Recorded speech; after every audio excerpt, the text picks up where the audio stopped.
जहां अमेरिका पहुंचने से पहले प्रधानमंत्री मोदी का यह बड़ा बयान सामने आया है कि भारत बड़ा रोल डिजर्व करता है। आज भारत न्यूट्रल नहीं, शांति के पक्ष में। दुनिया को भरोसा, भारत की प्राथमिकता है शांति और डायलॉग, डिप्लोमेसी से विवाद को खत्म भी किया जा सकता है। इंफॉर्मेशन वॉल पर भी इस बारे में एक डिटेल आपके सामने होगी, क्योंकि आज सबसे बड़ी खबर एक और आई, किस तरीके से प्रधानमंत्री नरेंद्र मोदी का यह इंटरव्यू जो वॉल स्ट्रीट जर्नल को दिया गया, उसमें कई बड़ी बातें सामने आई हैं। जहां पहली महत्वपूर्ण बात, आज भारत और अमेरिका के नेताओं के बीच अभूतपूर्व विश्वास है, इस पर जोर दिया गया है। दूसरी महत्वपूर्ण बात, आज का भारत बड़ा रोल डिजर्व कर रहा है। तीसरी महत्वपूर्ण बात उनकी तरफ से कही गई, हम किसी का स्थान नहीं लेना चाहते बल्कि सही पोजीशन चाहते हैं। और चौथी महत्वपूर्ण बात कि आज दुनिया पहले के मुकाबले ज्यादा इंटरकनेक्टेड और इंटरडिपेंडेंट भी है। हालांकि चीन के साथ सामान्य संबंधों को लेकर भी बड़ा बयान, चीन के साथ सामान्य संबंधों के लिए सीमा पर शांति और सौहार्द जरूरी बताया गया है और संप्रभुता और क्षेत्रीय अखंडता का सम्मान होना चाहिए। यह बड़ा बयान प्रधानमंत्री नरेंद्र मोदी की तरफ से दिया गया,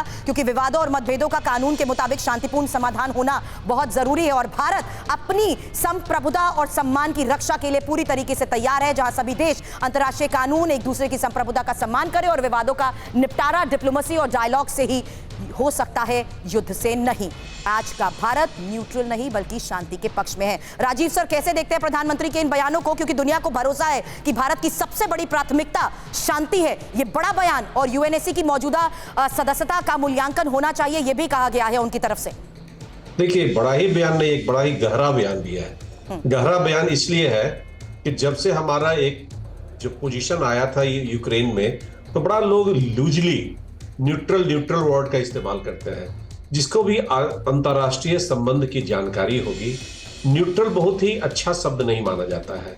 लेकिन फिर भी उसकी अंग्रेजी लोग पकड़कर लोग हमेशा न्यूट्रल कहते चले जाते हैं। यहाँ न्यूट्रल का मतलब कहीं नहीं, वो कहीं नहीं होता है। न्यूट्रल का मतलब है कि जो मजबूत पक्ष है आप उसके साथ खड़े हैं। तो प्रधानमंत्री का यह बयान, जिसको मैं कहता हूँ कि बड़ा ही गहरा बयान है कि हम शांति के पक्ष में हैं, उन्होंने बहुत ही अच्छे सुंदर तरीके से स्पष्ट कर दिया जो भारत की जो अपनी सोच है, भारत की जो अपनी नीति है और भारत जो बड़ा लगातार, बड़ा ही कंसिस्टेंटली और कोहेरेंटली अपने पक्ष को यूक्रेन के ऊपर रखता रहा है कि वह शांति चाहता है।